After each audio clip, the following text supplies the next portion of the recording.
కన్నడ నాట సంచలనం సృష్టించిన క్రైమ్ థ్రిల్లర్ కథా చిత్రం ఓ కొలిక్కి వచ్చినట్లు తెలుస్తోంది.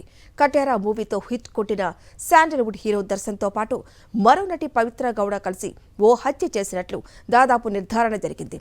అక్రమ సంబంధం వద్దని వారించినందుకు అభిమానిని హత్య చేయించినట్లు పోలీసులు ప్రాథమిక నిర్ధారణకు వచ్చారు. ఈ కేసులో ఇద్దరూ అరెస్టు కావడం కన్నడ నాట కలకలం రేపింది.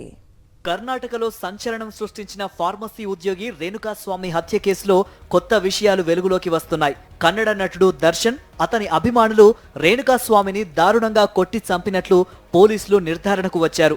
అతన్ని చంపాలని రెచ్చగొట్టిన మరో నటి పవిత్ర గౌడతో పాటు దర్శన్ను పోలీసులు అదుపులోకి తీసుకుని విచారిస్తున్నారు. హీరో దర్శన్ కు 20 ఏళ్ల క్రితమే విజయలక్ష్మి అనే మహిళతో వివాహం జరిగి వీరికి ఒక కుమారుడు కూడా ఉన్నారు. కొంతకాలంగా భార్యతో దూరంగా ఉంటున్న దర్శన్ కన్నడ నటి పవిత్ర గౌడతో సహజీవనం సాగిస్తున్నారు.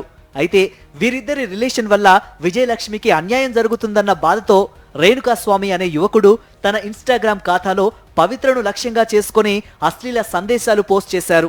దీంతో ఆగ్రహించిన పవిత్ర గౌడ రేణుకాస్వామిని విడిచిపెట్టొద్దంటూ దర్శన్ను కోరింది. దీంతో ఆగ్రహించిన దర్శన్ తన 3 అభిమానులతో కలిసి రేణుకాస్వామిని ఇంటి నుంచి తీసుకువెళ్లారు. అతన్ని బెంగళూరు సమీపంలోని ఒక షెడ్డులో చిత్రహింసలకు గురి చేశారు. ఎముకలు విరిగి అంతర్గత గాయాలు కావడంతో రేణుకాస్వామి అక్కడికక్కడే మృతి చెందారు. అనంతరం మృతదేహాన్ని మురికి కాల్వలో పడేయడంతో వీధి కుక్కలు దాన్ని పీక్కు తిన్నాయి. ఓ ఫుడ్ డెలివరీ బాయ్ సమాచారంతో మృతదేహాన్ని స్వాధీనం చేసుకున్న పోలీసులకు విస్తుపోయే నిజాలు తెలిశాయి. కన్నడ నటుడు దర్శన్ తన అభిమానులతో కలిసి ఈ ఘాతుకానికి పాల్పడినట్లు ప్రాథమికంగా నిర్ధారణకు వచ్చారు. ఈ కేసులో దర్శన్, పవిత్రతో పాటు 13 మందిని పోలీసులు అరెస్టు చేశారు. వారందరినీ ఘటనా స్థలికి తీసుకెళ్లి సీన్ రీకన్స్ట్రక్ట్ చేశారు. అయితే హత్య తర్వాత మృతదేహాన్ని తరలించేందుకు 30 లక్షల రూపాయలు ఇస్తానని దర్శన్ తమకు ఆఫర్ ఇచ్చినట్లు 3 నిందితులు పోలీసులకు తెలిపారు.